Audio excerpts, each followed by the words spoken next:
Bismillahirrahmanirrahim. Assalamualaikum warahmatullahi wabarakatuh.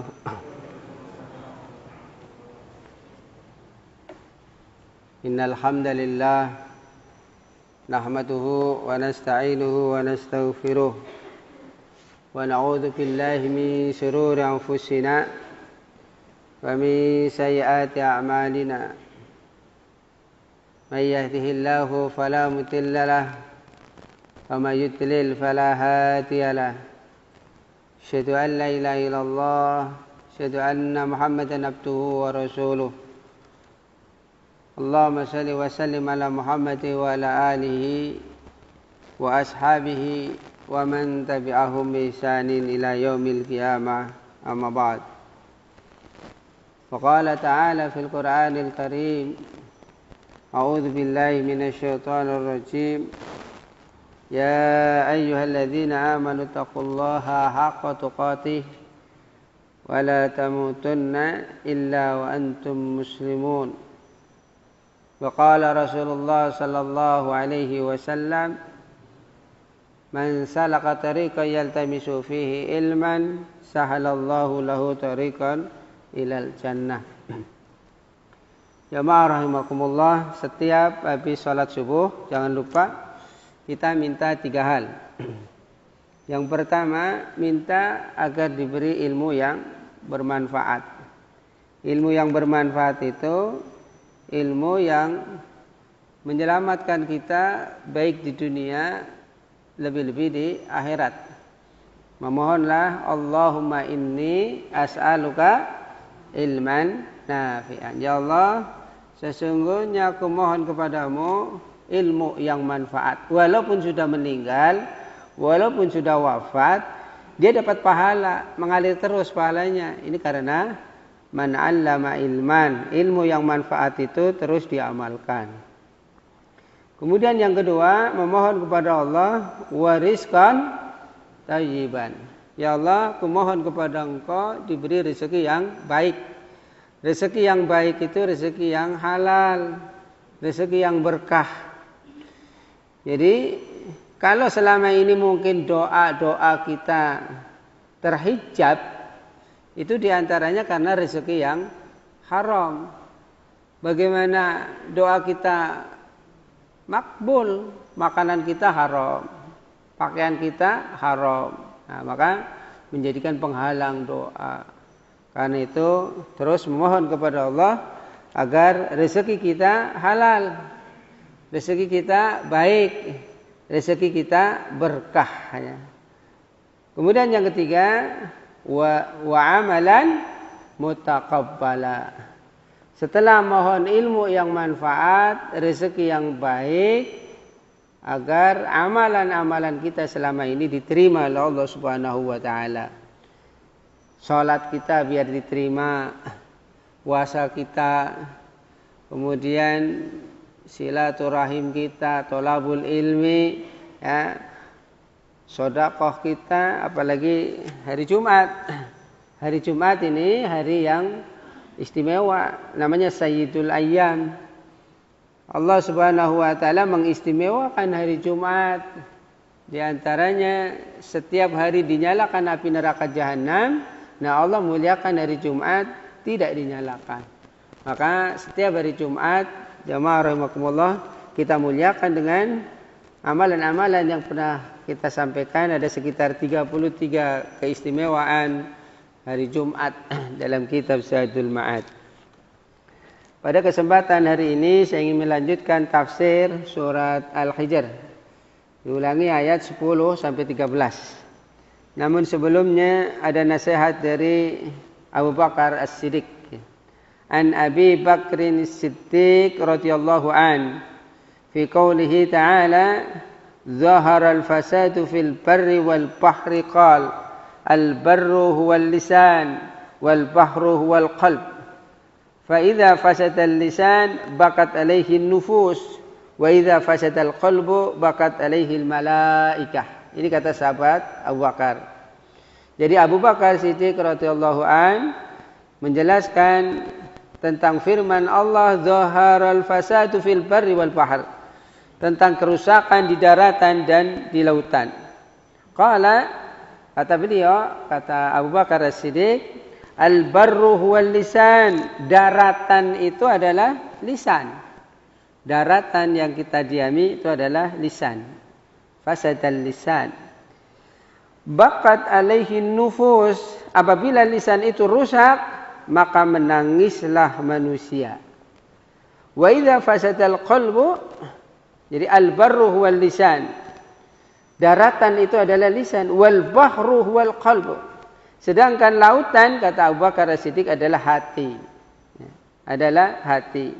Fa idza fasadal lisan, apabila lisan itu rusak, baqat alaihi nufus, maka menangislah manusia.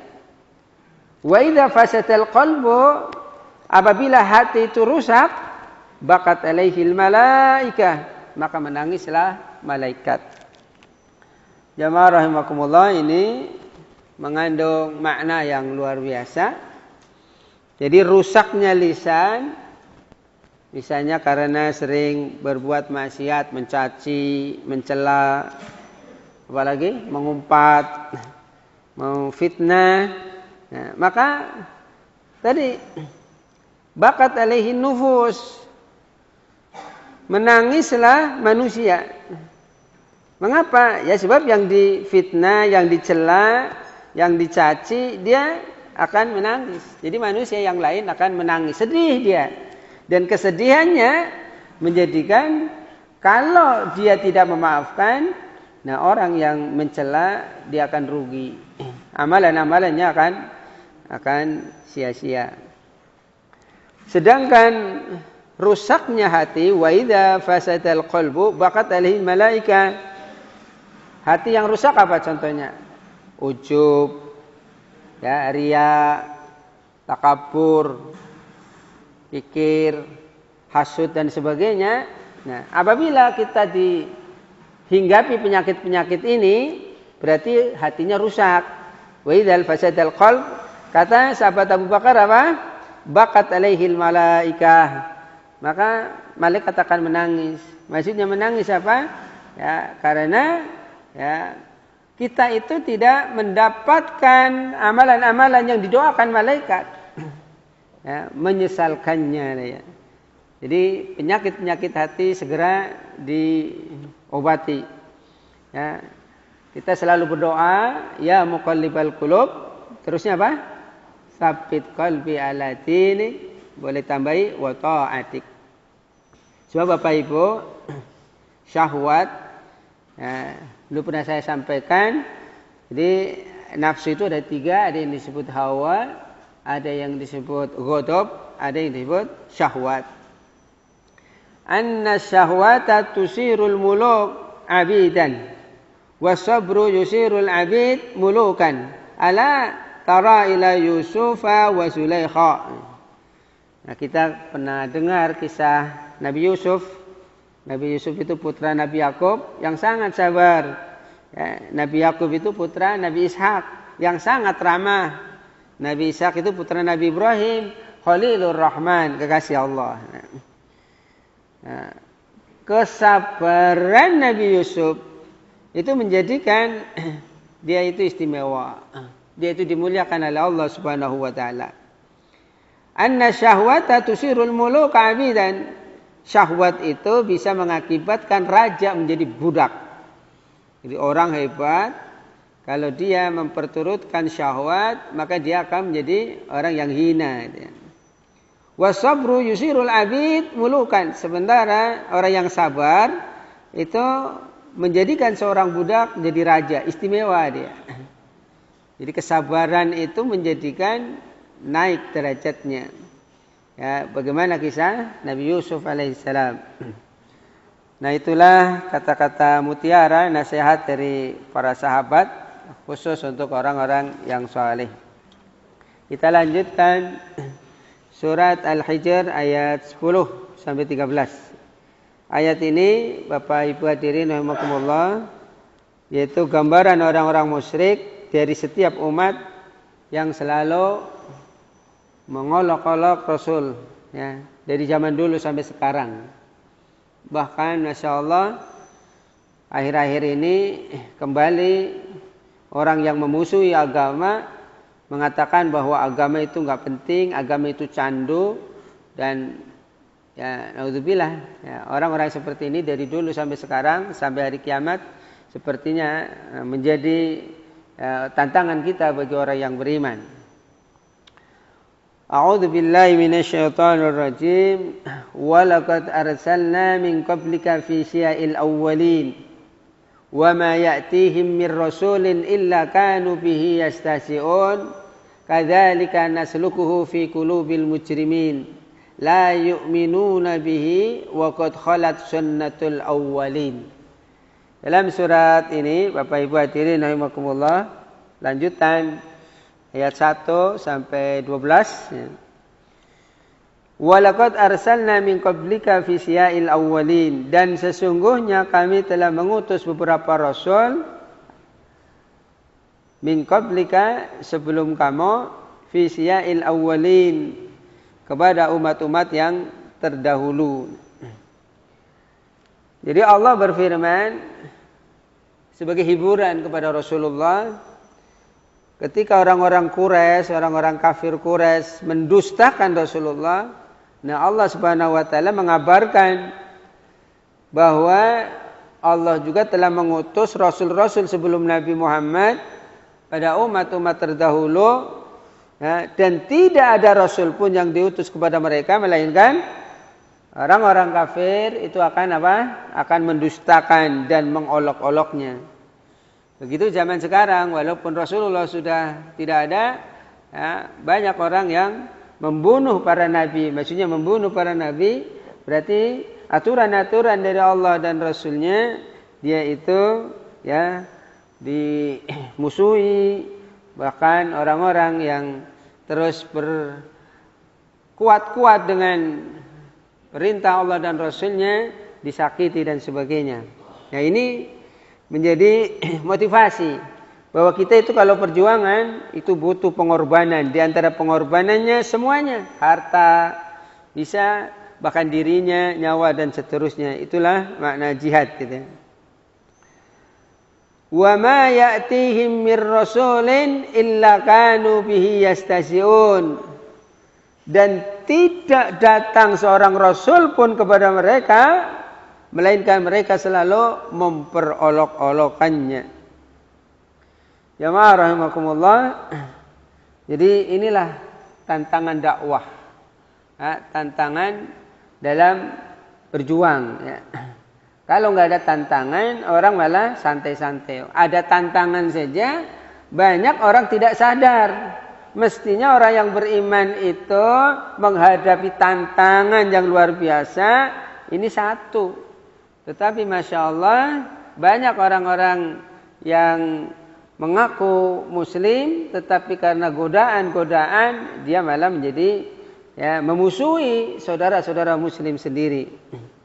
Maka ini pelajaran ya. Memperolok-olokan itu sebenarnya bukan pekerjaan kita. Memperolok-olok adalah pekerjaan orang-orang kafir, orang-orang Quraisy, orang-orang musyrik sebelum Rasulullah sallallahu alaihi wasallam.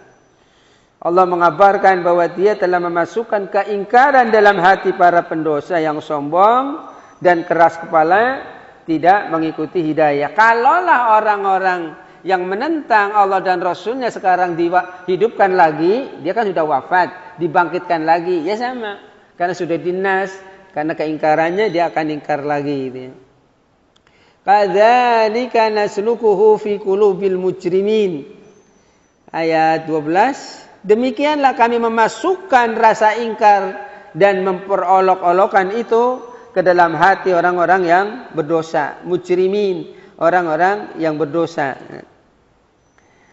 Bapak Ibu hadirin rahimakumullah, dalam surat Al-Hijr ayat 12 ini, dalam tafsir Ibnu Katsir diterangkan Anas dan Hasan Al-Basri mengatakan bahwa yang Allah masukkan dalam hati mereka adalah kesyirikan. Ini dalam At-Tabari ya. Kesyirikan. Maka Masya Allah ya, kalau orang-orang sudah syirik, ini ya segalanya menganggap dia itu yang paling benar ya. suara Allah tidak didengar, gitu. Bahaya. Kalau ada pada diri kita, maka kita menjadi sia-sia kezaliman yang tidak diampuni oleh Allah Subhanahu wa taala. La yu'minuna bih, ayat 13. La yu'minuna bih. Mereka tidak beriman. Tidak beriman kepada apa? Kepada Al-Qur'an. Kepada Al-Qur'an. Wa qad khalat sunnatul awwalin, dan sesungguhnya telah berlalu sunatullah terhadap orang-orang dahulu. Jadi firman Allah, wa qad khalat sunnatul awwalin, dan sesungguhnya telah berlalu sunatullah terhadap orang-orang dahulu. Bapak Ibu, maksudnya adalah telah diketahui apa yang telah Allah berbuat terhadap orang-orang yang mendustakan rasul-rasulnya. Berapa apa? Siksaan. Apalagi kehancuran. Ingatlah kisah-kisah yang sudah diterangkan dalam surat sebelumnya, ya, surat sebelumnya sebelum surat Al-Hijr, gitu ya. Nah, inilah ya, harap kita memaklumi dengan surat Al-Hijr ayat 10 sampai 13. Nah, Allah telah menyelamatkan para nabi dan pengikut-pengikutnya di dunia dan di akhirat. Walau fatahna alaihim baban minas sama'i fadhallu fihi ya'rujun. Ayat 14. Ayat 14. Walau fatahna alaihim baban minas sama'i fadhallu fihi ya'rujun. Dan jika seandainya kami membukakan kepada mereka salah satu dari pintu-pintu langit, baban minas sama', apa? Fadhallu fihi ya'rujun. Lalu mereka terus-menerus naik ke atasnya. Laqalu, tentulah mereka berkata, innama sukkirat absaruna bal nahnu qaumum mashurun. Apa yang mereka katakan? Sesungguhnya pandangan kamilah yang dikaburkan, bahkan kami adalah orang-orang yang kena sihir. Jadi orang-orang mereka itu kalau ada kebenaran mengatakan sihir, gitu. Mengatakan tipuan. Nah, inilah zamannya. Jadi orang-orang baik dikatakan jelek karena mereka menganggap kejelekan yang mereka lakukan itu adalah kebaikan. Maka orang-orang yang keras kepala tidak akan beriman meskipun mereka telah melihat tanda-tanda kebesaran Allah yang banyak, maka mereka tetap tidak beriman. Maka hati-hati Bapak-bapak, Ibu-ibu, termasuk dalam diri kita. Ya, kalau kita sudah ingkar, menyepelekan, ya, misalnya tentang ibadah sholat Jumat, gitu ya. Ibadah sholat Jumat, kita menyepelekan tanpa uzur, ya normal-normal saja, nggak ada musibah, nggak ada COVID, ya, nggak ada sebab apa-apa. Tapi dia itu menyepelekan, nggak mau mengerjakan sholat Jumat. Dia sehat, dia mampu, dia sempat, tapi nggak mau melaksanakan sholat Jumat. Padahal dia mengaku Muslim. 3 kali berturut-turut dalam kitab Zadul Ma'ad, maka Allah akan kunci mati hatinya. Kecuali kalau dia memang lagi mandiri. Jadi kalau ada yang sakit, memang anjurannya jangan ke masjid, apalagi sakit yang asumsikan sudah diperiksa dia itu harus mandiri. Nah, karena kalau dia berangkat ke masjid malah dia berbuat zalim. Artinya dia bisa menularkan kepada jamaah yang lainnya. Nah, inilah fitnah akhir zaman, ya. Nah, begitu. Tapi kalau kita sehat, ya, kemudian tidak ada uzur apa saja, apa-apa, ya, kemudian kita menyepelekan sholat Jumat, maka nanti waktunya Allah akan kunci mati hati kita. Maka jamaah rahimakumullah, yang kekuatan lagi, bahwa Allah menggambarkan kuatnya kekerasan kepala, ya, keangkuhan mereka untuk menerima kebenaran. Nah, orang-orang yang ingkar itu seperti itu. Jika seandainya dibukakan kepada mereka salah satu pintu langit gitu, salah satu saja, dan mereka terus-menerus naik ke atasnya, mereka tetap tidak akan mempercayainya. Bahkan mereka akan berkata apa dalam ayat ini? Innama sukkirat absaruna. Apa katanya? Sesungguhnya pandangan kamilah yang dikaburkan. Tuh.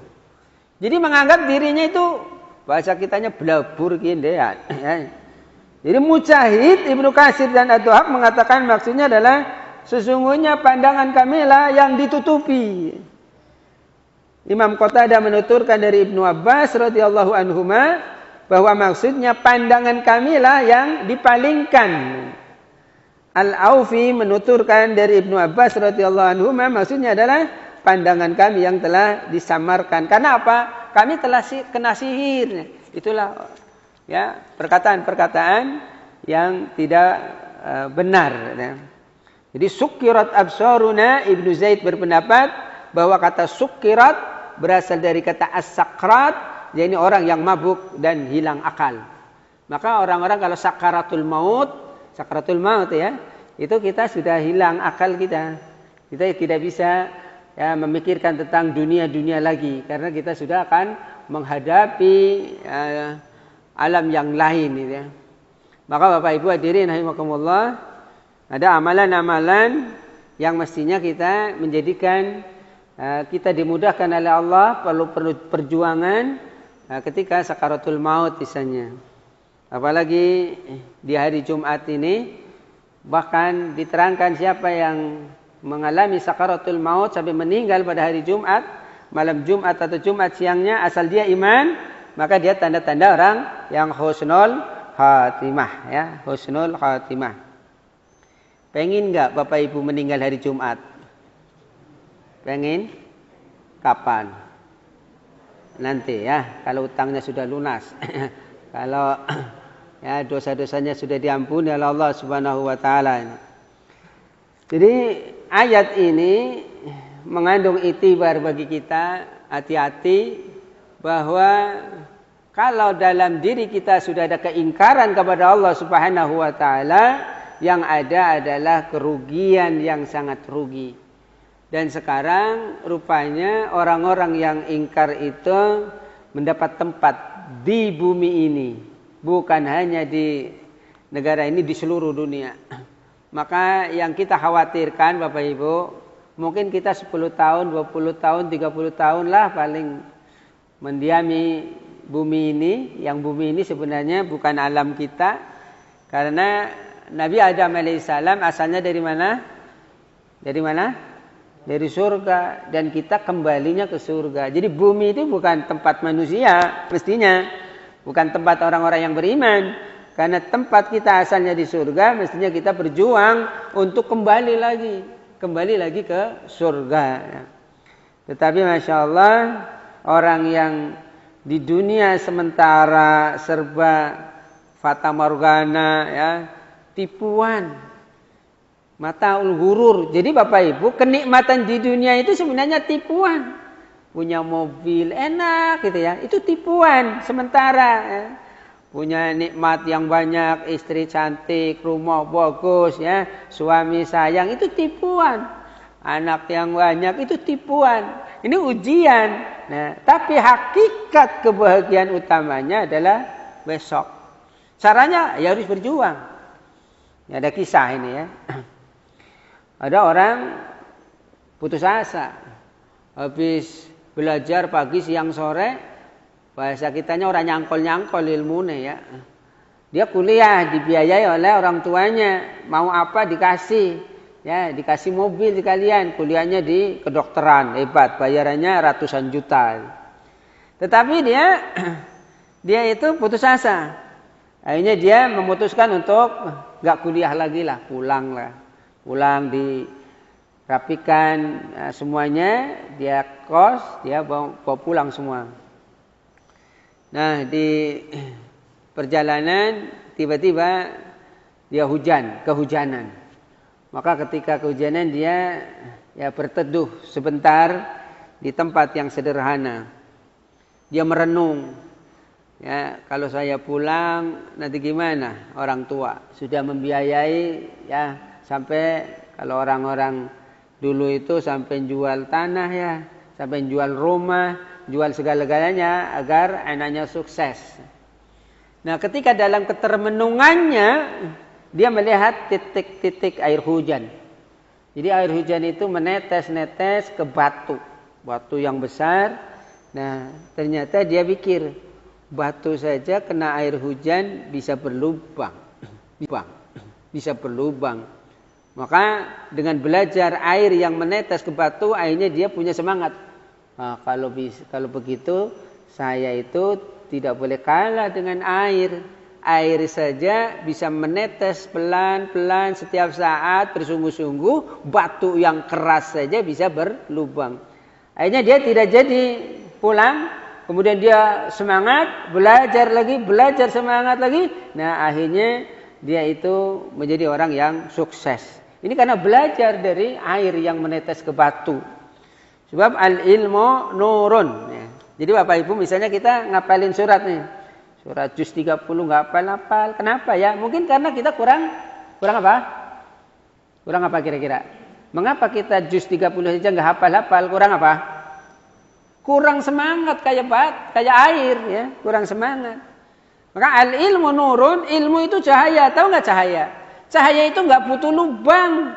Ya, kadang-kadang kaca saja nggak ada lubangnya bisa tertembus oleh cahaya. Ilmu juga begitu, Bapak Ibu. Ya. Nah, ini kita sudah ngaji itu sudah lama ini, sudah surat yang ke-15. Ya, surat Al-Hijr itu 15. Jadi sudah banyak kita ngaji tafsir ini. Tetapi kadang-kadang karena kita kurang semangat, nggak dikaji lagi dalam kitabul ilmi itu mestinya harus ada ulat, ada teliti, as-sabat was-subut, sehingga pelajaran-pelajaran yang pernah kita sampaikan, yang pernah kita pelajari menjadi hilang. Karena apa? Karena kita tidak semangat seperti air. Maka Bapak Ibu hadirin rahimakumullah, terus-teruslah kita bersungguh-sungguh. Ingat Allah berfirman, walladzina jahadu fina lanahdiyannahum subulana wa innallaha lama'al muhsinin. Dan orang-orang yang bersungguh-sungguh pada jalan kami, pasti Allah akan beri petunjuk ya. Lanahdiyannahum subulana, pada jalan Allah. Jalan Allah itu jalan kebaikan. Jalan Allah itu jalan kesuksesan. Jalan Allah jalan menuju kenikmatan yang hakiki, yaitu di surga. Lanahdiyannahum subulana wa innallaha lama'al muhsinin. Dan sesungguhnya Allah bersama orang-orang yang berbuat baik. Bapak Ibu, kalau kita berbuat baik untuk siapa? Untuk siapa? Sampean ngaji, ya, kuliah subuh ngantuk-ngantuk, ki nggo sapa kira-kira? Nggo dewek. Ya. Jadi rugi orang-orang yang nggak mau nyari ilmu, ya. Dikiranya wah ngaji ta nggo ustadz, ngaji ta nggo rame-rame masjid, bukan. Jadi thalabul ilmi itu untuk dirinya, salat itu untuk dirinya, ya. Puasa itu untuk dirinya, beramal soleh, sedekah itu untuk dirinya. Insyaallah. Rezeki itu ibarat air tadi. Air biar semakin banyak apa manfaatnya, kayak misalnya ada pancuran itu ya.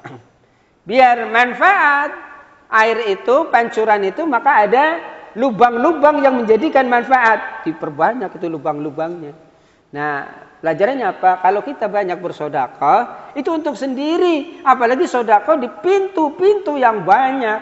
Maka itulah masalul ladzina yunfikuna amwalahum fi sabilillah kamathali habbah ambatat sab'a sanabila fi kulli sumulati mi'atu habbah wallahu yudha'ifu liman yasha. Mudah-mudahan ya kita tetap diberi semangat, ya, diberi hidayah, ya. Kemudian ketika kita malas, mohon kepada Allah agar diberi petunjuk. Rabbana la tuzigh qulubana ba'da idh hadaitana wa hab lana min ladunka rahmah innaka antal wahhab. Allahumma bika asbahna wa bika amsayna wa bika nahya wa bika namut wa ilaikan nusur. Subhanaka Allahumma wa bihamdika asyhadu an la ilaha illa anta astaghfiruka wa atubu ilaik. Walahu minkum. Assalamualaikum warahmatullahi wabarakatuh.